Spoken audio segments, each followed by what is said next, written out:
Merci. La parole est à Monsieur Pierre Lellouche.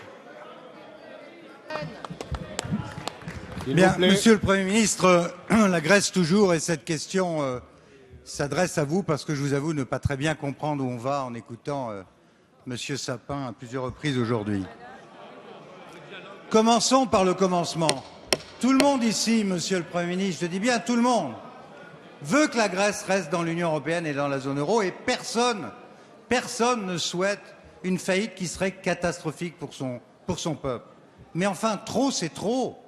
Voilà 6 mois que Tsipras fait de la politique intérieure avec l'argent des autres, c'est-à-dire l'argent des contribuables européens, qu'il ment à son propre peuple, qu'il ment à ses créanciers, et en plus, il nous couvre d'injures. Pardonnez-moi. Face à ces manœuvres, vous n'avez cessé, vous et François Hollande, de financer, parce que, évidemment, Tsipras, il est soutenu, on l'a entendu tout à l'heure, par une partie de votre majorité. Alors, tantôt on soutient Tsipras, tantôt on rappelle les règles de la zone euro. Au final, c'est illisible. Et là, M. Sapin nous dit, mais il reste encore quelques heures. Mais enfin, je vous rappelle que lors du quinquennat précédent, la France avait apporté 40 milliards d'aides directes que nous étions allés emprunter pour les prêter aux Grecs, c'est-à-dire 2 points de PIB. 200 milliards d'aides ont été apportées à la Grèce, rien que par les États, sans parler du FMI.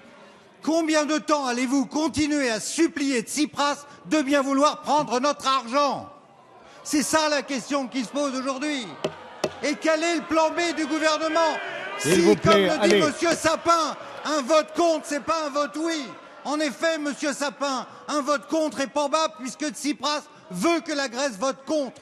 Au risque de mourir, la Grèce dit qu'elle veut faire sauter la zone euro. Qu'allez-vous faire? Quel est votre plan B dans ce cas? Et quelle est la convergence franco-allemande pour sauver la zone euro? Problème qui se posera dès lundi prochain.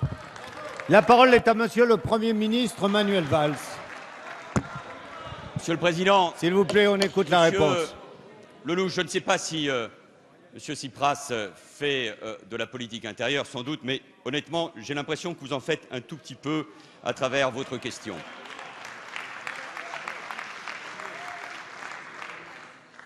Nous avons un devoir, en tout cas pour ceux qui gouvernent, parce qu'il faut le constater, vous venez de le faire d'ailleurs, avec des arguments particulièrement pertinents. La situation grecque n'était pas réglée. Elle n'était pas réglée avant même d'ailleurs l'élection d'un nouveau gouvernement. Et c'est peut-être pour cela que M. Tsipras a eu une majorité au Parlement grec, parce que les problèmes de la Grèce n'étaient pas réglés. Et nous le savons. Nous le rappelions avec Michel Sapin il y a encore un instant. La Grèce doit s'engager dans les réformes en tenant compte de ce que le peuple grec a subi. Attendons le résultat de dimanche. Mais en attendant, nous devons tout faire pour trouver une solution. Et ce n'est pas seulement, Monsieur Lellouche, la position de la France. Hier, avec souvent les mêmes mots, et n'essayez pas d'opposer, parce que je ne pense pas que ce soit d'ailleurs de bonne politique, et je ne pense pas que ce soit utile d'opposer le président de la République et la chancelière d'Allemagne. Avec les mêmes mots, chacun s'est déclaré disponible pour trouver une solution aujourd'hui, et y compris pour trouver une solution la semaine prochaine, après le référendum et après l'expression souveraine du peuple grec, qui doit pouvoir s'exprimer en toute connaissance de cause, et c'est ce que nous faisons.